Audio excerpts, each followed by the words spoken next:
बिस्मिल्लाहिर्रहमानिर्रहीम। अस्सलामुअलैकुम। आज हमारा डेमो लेक्चर जो है वो प्रोग्रामिंग फंडामेंटल्स के हवाले से है। तो बेसिकली इस चैप्टर में हमने पढ़ना है कि वेब डेवलपमेंट होती क्या है और बेसिक क्या चीज़ें होती हैं वेब डेवलपमेंट के अंदर। तो शुरू करते हैं।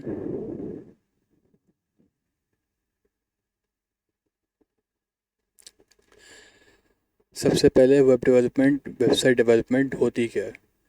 तो website development in simple words is planning, designing, building, deploying and maintaining browser based experiences like websites और web apps।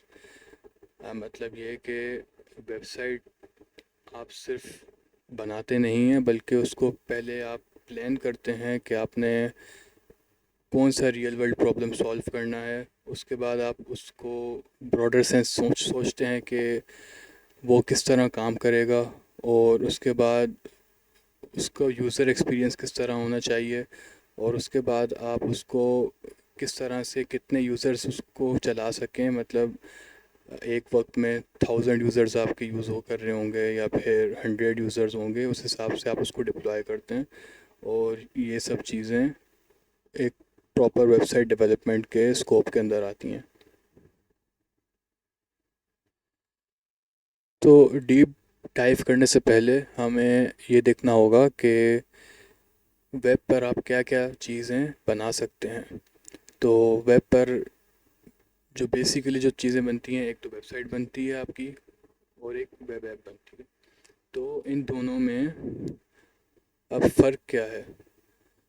तो बेसिकली जो वेब एप्लीकेशन होती है वो हाईली इंटरेक्टिव होती है। जैसे उसके ऊपर बहुत सारा डैशबोर्ड्स होंगे, सेटिंग्स के बहुत सारे फीचर्स होंगे और बहुत सारे और भी फीचर्स होंगे, जो कि जिसको चलाने के लिए आपको काफ़ी सारी कंप्यूटेशनल पावर चाहिए होगी, और उसके अलावा उसके लिए आपको फ्रंट एंड के साथ साथ बैक एंड भी चाहिए होगा। तो हम इसके ऊपर आएंगे कि फ्रंट एंड और बैक एंड क्या है। लेकिन इसकी एग्जांपल देख लेते हैं कि जैसे हमारे पास इंस्टाग्राम में फेसबुक होता है, तो उसके ऊपर हम जो भी ऐप पर एक्शन परफॉर्म करते हैं वो बेसिकली उनके सर्वर के ऊपर परफॉर्म हो रहा होता है, क्योंकि वो इतना एक हैवी प्लेटफॉर्म है कंप्यूटेशनल पावर के हिसाब से कि वो आपके लैपटॉप या फिर आपके कंप्यूटर के ऊपर डायरेक्टली रन नहीं हो सकता। और उसको परफॉर्म करने के लिए स्पेशल डेडिकेटेड सर्वर्स होते हैं जो फेसबुक या इंस्टाग्राम को रन कर रहे होते हैं, और सारा रिकॉर्ड आपका जो भी होता है वो उनके सर्वर्स पर सेव होता है। तो वेब एप्लीकेशन एक प्रॉपर एक सॉफ्टवेयर की तरह होती है, और ये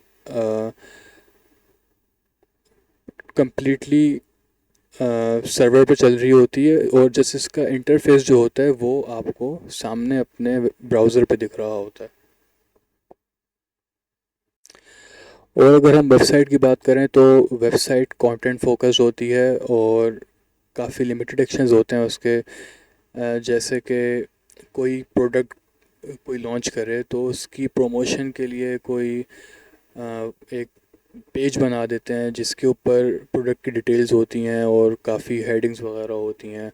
तो उसको हम कहते हैं कि ये एक वेबसाइट है, या फिर जिस पर बहुत मिनिमल एक्शंस होते हैं कि आप जस्ट पेजेस को नेविगेट करें, और उसके अलावा ना आप उसमें लॉगिन कर सकें या फिर ना आप कोई मज़ीद ऐसे फंक्शंस परफॉर्म कर सकें जिसका कोई बैकएंड से ताल्लुक़ हो, जिसके ऊपर डेटाबेस की ज़रूरत ना हो। तो वो एक वेबसाइट होती है। और ये स्टैटिक भी हो सकती है और डायनामिक भी हो सकती है। अब स्टैटिक क्या होता है। स्टैटिक ये होता है कि आपका डेटा जो आपने एक डेटा उसको अपनी वेबसाइट को दे दिया है वही डेटा रहेगा और वो कभी चेंज नहीं होगा। और dynamic on the other hand ये होता है कि फॉर एग्ज़ाम्पल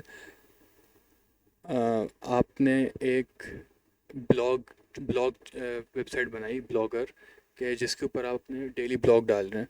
तो उसके ऊपर आपका रोज़ाना का डेटा चेंज होगा, ऐसा नहीं होगा कि आपका वो एक ही डेटा रहे। तो इसलिए उस पर जो डेटा चेंज होगा वो डायनेमिक होगा। मींस उसका जो स्टाइल वगैरह होगा उसके, अगर फॉर एग्जांपल एक वेबसाइट है जिसके ऊपर कार्ड्स हैं बहुत सारे प्रोडक्ट्स के हिसाब से, मतलब ये प्रोडक्ट्स हैं उसके कार्ड्स बने हुए हैं। अब जो स्टैटिक होगा उसके ऊपर वो जो डेटा आपका होगा वो हार्ड कोडेड होगा, मतलब वो हमेशा वैसा ही रहेगा। लेकिन डायनेमिक के अंदर ऐसा नहीं होगा, डायनेमिक में आपका डेटा बैक एंड से चेंज होता रहेगा। तो मोस्टली जो वेबसाइट्स होती हैं वो स्टैटिक होती हैं, डायनेमिक भी हो सकती हैं, लेकिन डायनेमिक जब होंगी तो वो उसके लिए बैक एंड चाहिए होगा। लेकिन जो स्टैटिक वेबसाइट होती हैं उन वो सिर्फ फ्रंट एंड से भी चल जाती हैं। सो ये था हमारा वेबसाइट और वेब ऐप का फ़र्क। इसके बाद हम देखें अगर फ्रंट एंड और बैक एंड को, तो in simple words front end जो यूज़र देखता है वो फ्रंट एंड होता है। फॉर एग्ज़ाम्पल हम इंस्टाग्राम पर लॉगिन करें या इंस्टाग्राम का लॉगिन पेज देखें, तो उसके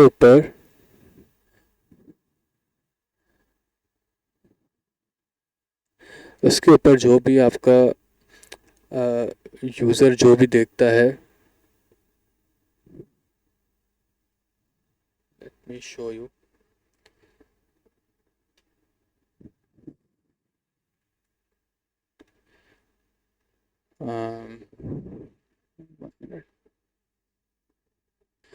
सो ये जो भी डिज़ाइन ये बना हुआ है, ये इंस्टाग्राम का लोगो, ये टेक्स्ट बॉक्सेस और ये बटन्स, ये लिंक्स वगैरह, ये सब आता है फ्रंट एंड के ऊपर। मतलब फ्रंट एंड इंजीनियर जो होता है, फ्रंट एंड डेवलपर जो होता है, वो ये सब डिज़ाइन करता है और इसको बैक एंड के साथ इंटीग्रेट और इन अदर वर्ड्स कनेक्ट करता है। और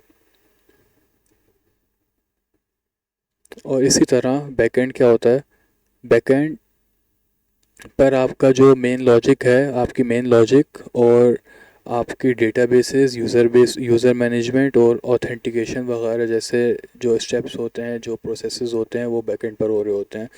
और बैकएंड आपकी एक किस्म से आप कह सकते हैं बैकबोन है आपकी वेब डेवलपमेंट की, क्योंकि अगर आपका बैकएंड नहीं होगा तो आपका इस तरह होगा कि जैसे एक जिस्म है उसके अंदर रूह नहीं है। तो वो जस्ट आपको दिखेगा, उसके पीछे प्रोसेस कोई नहीं हो रहा होगा और उसका फिर एक ऐसा कोई मतलब फ़ायदा नहीं होगा। एक इस तरह आप कह लें कि आपको कोई इंस्टाग्राम का पेज दे दे और आप उसमें लॉगिन ना कर पाएँ, बस सामने से आपको वो एक स्टैटिक आपको एक पेज दिख जाए, तो उसका आपको कोई फ़ायदा नहीं होगा, उस पर आप कोई काम नहीं कर सकेंगे, कुछ देख नहीं सकेंगे। तो it is just like that. So ये है बैकएंड। अब इसके बाद हम हमारे जो इस प्रोग्रामिंग फंडामेंटल्स का जो टॉपिक है, इसके अंदर हमारी जो वेबसाइट डेवलपमेंट में जो पहली चीज़ जो हमें बताई हुई है वो है फ्रंट एंड और HTML। तो basically front and in depth है क्या? तो अगर हम फ्रंट एंड को देखें, फ्रंट एंड बेसिकली 3 लैंग्वेजेस पर बनी हुई है। एक है HTML जिसको हम हाइपर टेक्स्ट मार्कअप लैंग्वेज कहते हैं, दूसरी है CSS और तीसरी है जावास्क्रिप्ट। अब HTML क्या है? HTML आपका एक हायरकी किस्म की एक आपकी लैंग्वेज है जो आपके ब्राउज़र को कंट्रोल करती है। और इसका और जो मतलब आपका पूरा एक जो वेब पेज है वो टोटली HTML बेस्ड होता है। चाहे वो उसके ऊपर कोई भी जावास्क्रिप्ट चल रही हो या कोई भी उसके ऊपर स्टाइलिंग्स वगैरह हों, वो टोटली HTML के थ्रू कंट्रोल होती हैं। और HTML consist of various tags. HTML tags के थ्रू बनती है। इसके अंदर मुख्तलिफ़ किस्म के टैग्स होते हैं जैसे H1, P, स्टाइल स्क्रिप्ट वगैरह।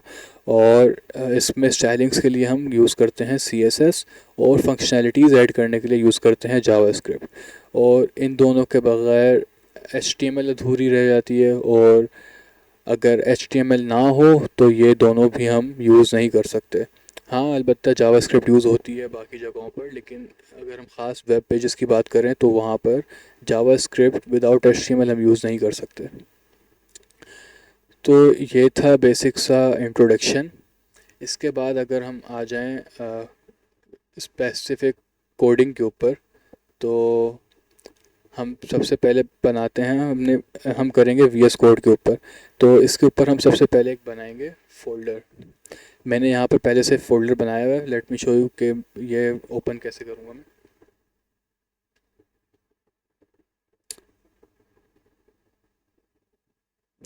सबसे पहले आपने अपना सबसे पहले आपने वीएस कोड खोल लेना है। अब जैसे कि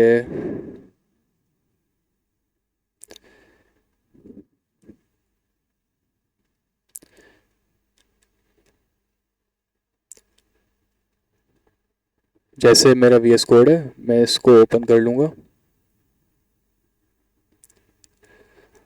उसके बाद आपने फाइल पर जाना है और ओपन फोल्डर पे क्लिक करना है। और इससे पहले आपने एक फ़ोल्डर बना लेना है कि जिसके ऊपर आपका जो भी आप वेब पर काम करेंगे वो उस फ़ोल्डर के अंदर हो। जैसे मैंने यहाँ पर वेब डेवलपमेंट टीचिंग के नाम से एक फ़ोल्डर बनाया हुआ है, इसको मैं सेलेक्ट कर लूँगा। ठीक है, अब ये मेरा वीएस कोड खुल चुका है और यहाँ पर ये मेरा फ़ोल्डर आ गया। अब सबसे पहले हम एचटीएमएल में फ़ाइल किस तरह बनाते हैं वो हम देख लेते हैं। तो इसका सिंपल सा स्टेप ये है कि वीएस कोड के ऊपर आप यहाँ पर न्यू फाइल के ऊपर क्लिक करेंगे और फाइल का नाम रख देंगे जो इंडस्ट्री प्रैक्टिसेस हैं उनके हिसाब से। हम मोस्टली फ़ाइल का नाम रखते हैं index dot H T M L. H T M L file का एक्सटेंशन है जो कि कंप्यूटर को बताता है कि ये एच टी एम एल की फ़ाइल है, और कंप्यूटर फिर उसको उसी तरह उसके ऊपर बिहेव करता है। तो हमने ये फ़ाइल बना दी। अब अगर हम वी एस कोड पर काम कर रहे हैं तो हमारे लिए डेवलपमेंट काफ़ी आसान हो जाती है। अब जैसे कि मैं यहाँ से एक्सटेंशन अगर खोलूँ तो एक एक्सटेंशन होता है लाइव सर्वर का। अगर मैं इसको इंस्टॉल कर लूँ तो मुझे वेबसाइट लॉन्च करना मेरे लिए फॉर टेस्टिंग पर्पसेस काफ़ी आसान हो जाता है। अभी जैसे ये एक्सटेंशन इंस्टॉल होगा तो फिर हम देखेंगे।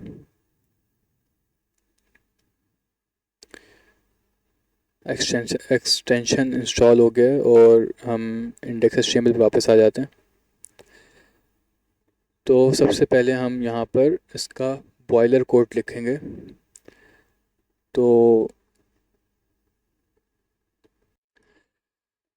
Boiler code is not necessary, लेकिन अगर हम कोई वेबसाइट बनाते हैं तो जो उसका एचटीएमएल पेज होता है तो वो ऑब्वियसली प्रॉपर बॉयलर कोड और उस सब के साथ होता है। तो अगर हम वीएस कोड में बॉयलर कोड लिखना चाहें तो हम डायरेक्टली एक्सक्लेमेशन मार्क लगाकर एंटर करेंगे तो ये हमारा बॉयलर कोड आ जाएगा। इसके अंदर हमें फिर ख़ुद से लिखने की ज़रूरत नहीं होती हैं चीज़ें। जैसे ये डॉक टाइप एचटीएमएल ये बताता है कि ये एचटीएमएल फाइल है। उसके बाद ये लैंग ईएन ये हमें बताता है कि जो हमारा वेबसाइट का पेज होगा वो इंग्लिश लैंग्वेज के अंदर होगा। उसके बाद ये हेड है। ये सारे एचटीएमएल के टैग्स हैं, ये हेड, बॉडी और एचटीएमएल इटसेल्फ, ये सारे टैग्स हैं। ठीक है, और हेड के ऊपर हमारा आ जाता है सारा मेटा डेटा के जब हम अपने पेज को ब्राउज़र पे सर्च कर किसी सर्च इंजन पे सर्च करते हैं जैसे गूगल पे, तो जो आपके गूगल का जो सर्च इंजन होता है वो आपकी वेबसाइट का हेड पड़ता है। हेड के अंदर आपकी सारी डिटेल्स वगैरह होती हैं, जैसे ऑथर का नाम हो गया और टाइटल हो गया आपका, वो सब आपका हेड के अंदर होता है। तो हम इसके ऊपर टाइटल का नाम रख देते हैं माय फर्स्ट वेबसाइट, और इसको मैं कंट्रोल एस से सेव कर लेता हूँ। उसके बाद यहाँ पर मैं देखूँगा कि मेरे पास गो लाइव का एक एक्स्ट्रा बटन आ रहा है। इसको मैं अगर क्लिक करूँगा तो ये यहाँ पर स्टार्ट होगा।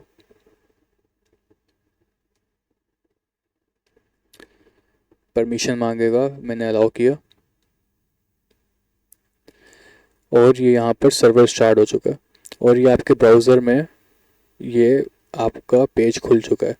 अब क्योंकि मैंने सिर्फ टाइटल दिया हुआ है तो इसलिए यहाँ पर ये मेरे पास माय फर्स्ट वेबसाइट के नाम से टाइटल आ गया। इसके अलावा मैंने कुछ लिखा हुआ नहीं है तो कुछ और नहीं आया। और बाकी चीज़ें जो HTML के अंदर होती हैं वो मोस्टली बॉडी के अंदर आती हैं। इसके अलावा और जितना भी जो कंटेंट होगा ना आपका जो एक वेब पेज के ऊपर नज़र आएगा वो HTML के टैग्स के अंदर होगा। इस HTML के टैग के अंदर होगा आपका सारा कंटेंट। इसके नीचे आपका कुछ भी नहीं आएगा। और सबसे पहले आप बॉडी में अगर हम इसमें एक हेडिंग डाल के देखें, welcome to my first website, ठीक है। अब अगर मैं इसको रिफ़्रेश करूं और इसको सेव करूं और अपने पेज पर जाऊं तो ये देखें यहाँ पर हमारा welcome to my first website लिखा हुआ आ गया। इस तरह से हम अपनी पहली फ़ाइल बना सकते हैं। उसके बाद हम देखते हैं कि बुक के अंदर उन्होंने क्या बनाया हुआ है। बुक के अंदर इन्होंने हमें फॉर्म्स बनाने का एक ट्यूटोरियल सा दिया हुआ है कि HTML के अंदर हम फॉर्म्स किस तरह बना सकते हैं और उनके अंदर हम CSS भी यूज़ करके दिखाया हुआ है। तो हम इसी के ऊपर अभी इम्प्लीमेंट करके देखते हैं। तो फॉर्म बनाने के लिए हम सबसे पहले फॉर्म टैग का यूज़ करते हैं, फॉर्म पेयर टैग। और जितने भी टैग्स जो होंगे जो फॉर्म के अंदर आने होंगे, जिन पर फॉर्म बेस करेगा, जितने भी इनपुट टैग्स होंगे वो सारे फॉर्म के इन पेयर टैग्स के अंदर आएंगे। और यहीं से क्योंकि जो फॉर्म होता है वो डेटा गेट या पोस्ट करता है तो इसलिए हमें सारा जितना भी फॉर्म के अंदर जो जो भी हमने डेटा यूज़ करना है वो फॉर्म के इन पेयर टैग्स के अंदर आएगा। तो इसमें हम सबसे पहले अगर हम लिखें, मैं इसको इस तरह साइड बाय साइड रख दूं अगर,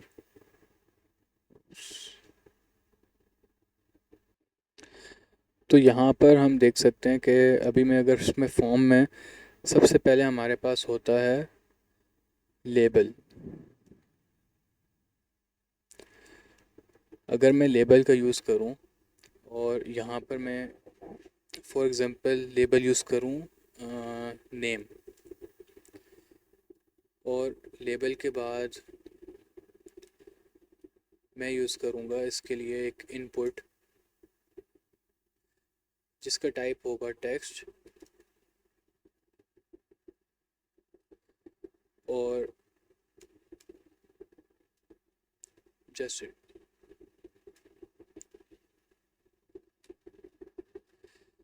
तो आप साइड पर अगर हम देखें तो यहाँ पर मेरे पास नेम लेबल का एक लेबल आ गया और नेम का एक लेबल आ गया और इसके साथ एक हमारे पास इनपुट टेक्स्ट फील्ड आ गई, टेक्स्ट इनपुट आ गया। तो ये हमारे पास सिंपल तरीका है जिसके थ्रू हम फॉर्म का एक इनपुट बॉक्स बना सकते हैं टेक्स्ट के लिए। इसके अलावा हमारे पास है रेडियो बटन जो कि हम यूज़ करते हैं कि कोई हमें अगर मल्टीपल ऑप्शंस दिए हुए हैं उनमें से हमें कोई एक चूज़ करना हो तो उसके लिए हम रेडियो बटन का यूज़ करते हैं। और इसके अलावा हमारे पास होता है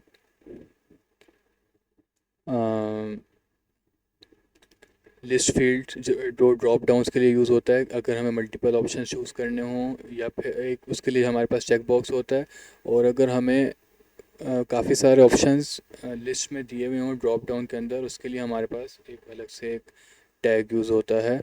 और सॉरी, टैग नहीं, इनपुट के अंदर एक अलग से टाइप यूज़ होती है। और इसके अलावा हमारे पास बटन्स होते हैं और हमारे पास मुख्तलिफ़ किस्म की और भी टैग्स होते हैं जो हम यूज़ कर सकते हैं। तो हम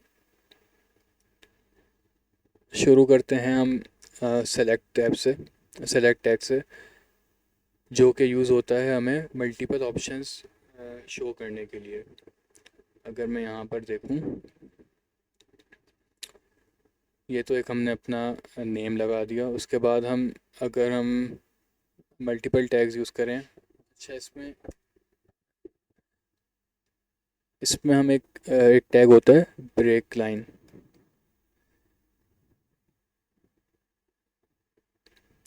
इसको हम यूज़ करते हैं तो हमारे पास एक हॉरिजेंटल स्पेस आ जाता है। जैसे कि मैंने यहाँ पर दो ब्रेक लाइंस यूज़ किए, तो उसके बाद मैंने यहाँ पर एक ईमेल का एक फील्ड बनाई ईमेल के लिए। तो यहाँ पर मैंने इसकी टाइप ईमेल रखी, क्यों, ताकि मैं इसमें ईमेल के अलावा कुछ और एंटर ना कर सकूँ। फॉर एग्ज़ाम्पल अगर मैं कुछ और एंटर करूँगा, अभी वैसे वैलिडेशन हमने यहाँ पर लगाई भी नहीं है, तो इसलिए अभी हमें फ़र्क पता नहीं चलेगा। वरना अगर इसमें वैलिडेशन लगी हुई हो तो मैं यहाँ पर ईमेल के अलावा कुछ और एंटर नहीं कर पाऊँगा। तो इसके लिए हमने ईमेल फील्ड यूज़ की है। और इसके अलावा अगर हम यूज़ करें ड्रॉप डाउन, ड्रॉप डाउन बनाने के लिए, अगर हम इसमें यहाँ पर, अच्छा, जो यहाँ पर हमने एक टेक्स्ट यूज़ किया है, और इसके साथ इनपुट के अंदर हमारे पास और भी प्रॉपर्टीज़ होती हैं, कि जैसे कि हमारे पास इनपुट में प्रॉपर्टीज़ होती हैं आईडी। फॉर एग्जांपल हम इसको आईडी दे दें नेम की, और हमारे पास एक और प्रॉपर्टी होती है नेम। इसको हम नेम भी इसको नेम दे देते हैं। तो ये हमारे पास ये जो प्रॉपर्टीज़ होती हैं आईडी और नेम, ये हमारे पास स्टाइलिंग पर्पसेस के लिए यूज़ होती हैं। जब हम सीएसएस की फ़ाइल बनाएंगे, जो जिसके थ्रू हम इसके ऊपर स्टाइलिंग्स परफॉर्म करेंगे, तो उस वक्त हमें इसकी आईडी की और इसके नेम की ज़रूरत पड़ेगी। तो अभी तो इसका पर्पज़ इतना समझ नहीं आएगा, लेकिन जब हम सीएसएस बनाएंगे तो तब हमें पता चलेगा कि आईडी और नेम का क्या पर्पज़ है। और इसके अलावा लेबल का भी एक हमारे पास एक प्रॉपर्टी होती है, जो कि है फॉर। फॉर से हम क्या करेंगे, फॉर में अगर हम इसका नेम डाल दें, फॉर एग्जांपल, तो अगर हम इस लेबल में एक फॉर का फॉर की प्रॉपर्टी ऐड करें, और उसके अंदर हम जो हमने इनपुट को जो आईडी दी है, ये नेम, अगर हम ये यहाँ पर फॉर के अंदर लिख दें, फॉर के अंदर अगर हम लिख दें नेम,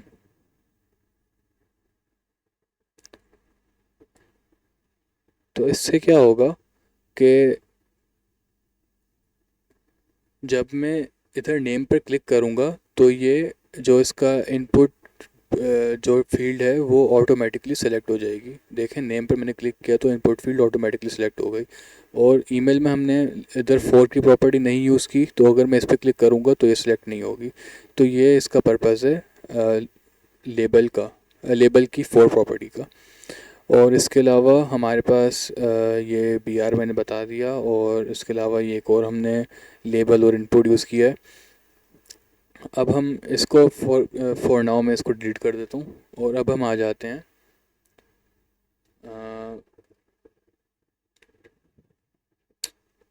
सेलेक्ट के ऊपर। अब जो सेलेक्ट टैग है हमारे पास, वो हमें प्रोवाइड करता है मल्टीपल वैल्यूज़। फॉर एग्जांपल मैं दिखाता हूँ आपको।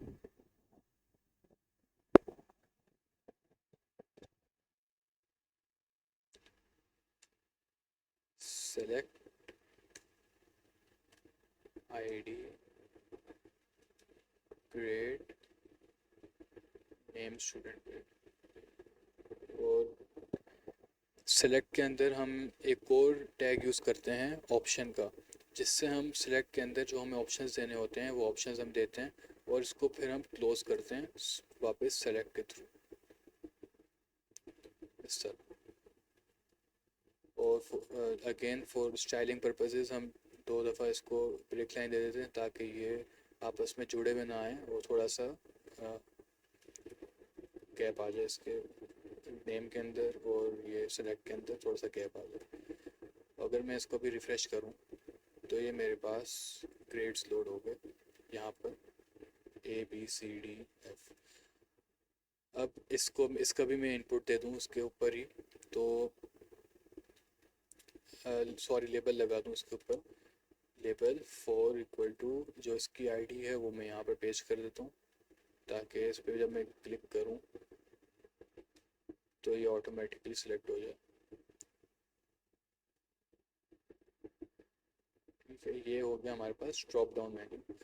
अब इसकी जो ये वैल्यू है, इसका क्या मतलब है, ये एक्चुअली जब हम फॉर्म का डेटा सेंड करते हैं तो ये वैल्यू इसके साथ जाती है। अब यहाँ पर तो हमें पता चल जाएगा, अगर हम यहाँ पर इनपुट की बात करें तो इनपुट में तो हमें यहाँ से वैल्यू मिल जाएगी, लेकिन इसको किस तरह वैल्यू मिलेगी, क्योंकि ये तो जो है ये हमें सिर्फ शो हो रहा है, ये कंप्यूटर को नहीं, कंप्यूटर के पास नहीं जाएगा डेटा के यूज़र ने क्या सिलेक्ट किया है, ये तो जस्ट शो हो रहा है।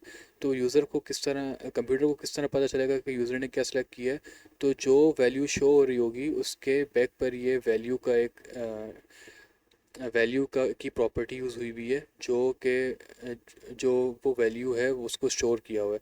तो जब भी यूज़र इसको सेलेक्ट करेगा, इस ऑप्शन को सेलेक्ट करेगा, तो वो वैल्यू ऑटोमेटिकली बैकएंड पर चली जाएगी, जिससे हमें पता चल जाएगा कि यूज़र ने क्या सिलेक्ट किया। सो बेसिकली यही पर्पज़ है ऑप्शन का। और यही इसी तरह हम उसको ड्रॉप डाउन मेन्यूज़ को बनाते हैं।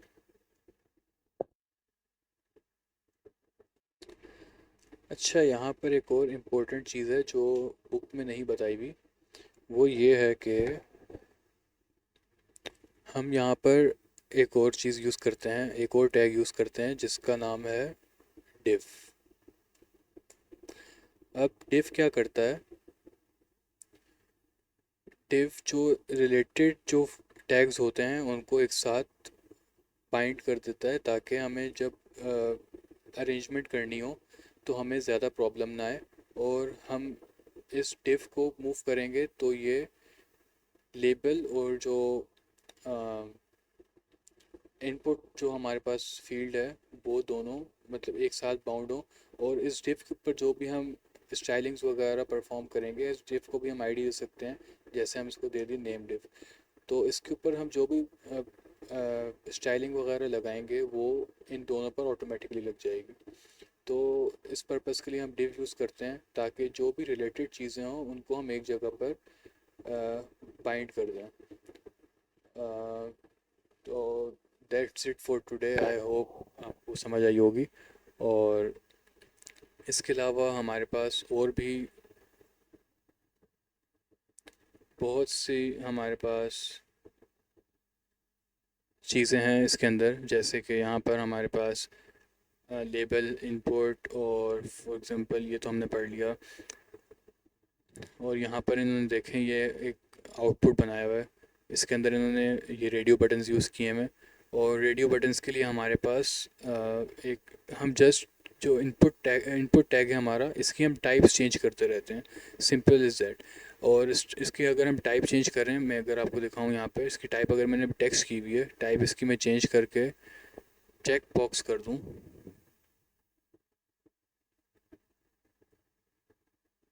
तो ये यहाँ पर चेक बॉक्स आ जाएगा। तो ये चीज़ें हमें याद नहीं करनी होती, ये बस हम जितनी हमारी प्रैक्टिस होगी तो उतना हम इसके ऊपर हमारी ग्रिप स्ट्रॉन्ग होगी, तो इसको हमें याद करने की ज़रूरत नहीं पड़ती। तो मतलब जैसे जैसे बनाते रहेंगे आप चीज़ें तो इस तरह आपको याद खुद ब खुद हो जाएगी ये सब चीज़ें। इसके अलावा ये एक चेक बॉक्स हो गया, और इसके अलावा हमारे पास रेडियो बटन के लिए हमारे पास टाइप होती है रेडियो। फॉर एग्ज़ाम्पल अगर मैं इसको यहाँ रेडियो लिख कर सेव करूँ तो हमारे पास ये रेडियो बटन आ गया।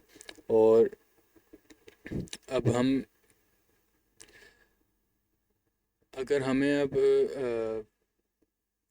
फॉर एग्जांपल एक हमें जैसे जेंडर चूज़ करना है, इन्होंने जहाँ पे जैसे एग्जांपल दी हुई है जेंडर चूज़ करने की, तो अब कंप्यूटर को किस तरह पता चलेगा कि ये दो रेडियो बटन्स किसी एक फील्ड के लिए हैं। तो इसके लिए हम उन दोनों को सेम आईडी दे देंगे। जैसे ये हमने आईडी दी, एक और मैं बना देता हूँ उसको,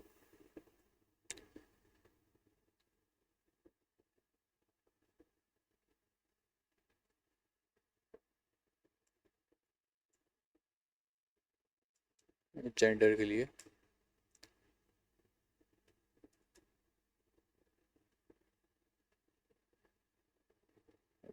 सही हो गया। इसको हम वैल्यू दे देंगे एक तो, जो कि हमारे पास बैकएंड पर जाएगी, और उसके अलावा हम यहाँ पर इसको आईडी दे देंगे जेंडर की, जो आईडी हमारी सेलेक्ट के अंदर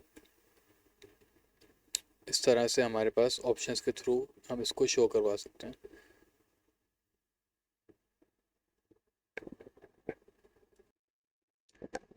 और अगर हमें इसको रेडियो बटन के थ्रू शो करवाना हो तो हम इसके लिए जस्ट इसके सेलेक्ट को रिमूव करके अगर हम रेडियो बटन लगाना चाहें तो वही इनपुट हम टैग यूज़ करेंगे, इसकी टाइप हम कर देंगे रेडियो,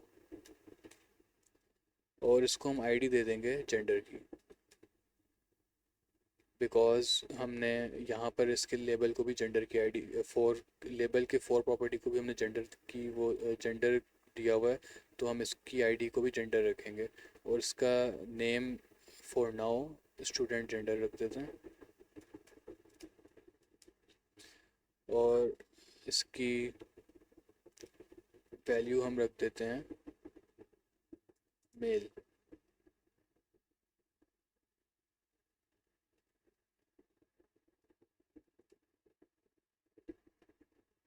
ठीक हो गया।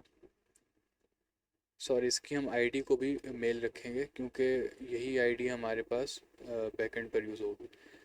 और इसके बाद हम इसको लेबल भी देंगे कि हमें पता कैसे चलेगा कि ये हमारा जो रेडियो बटन जो बना है उसका पर्पस क्या है, क्योंकि ये तो हमारे पास बैकएंड पर मेल सेव हो गया, लेकिन हमें फ्रंट एंड पे दिखाने के लिए हम उसको यहाँ पर एक लेबल दे देंगे फॉर आईडी हमारे पास है मेल, तो हमने इसको मेल दे दिया।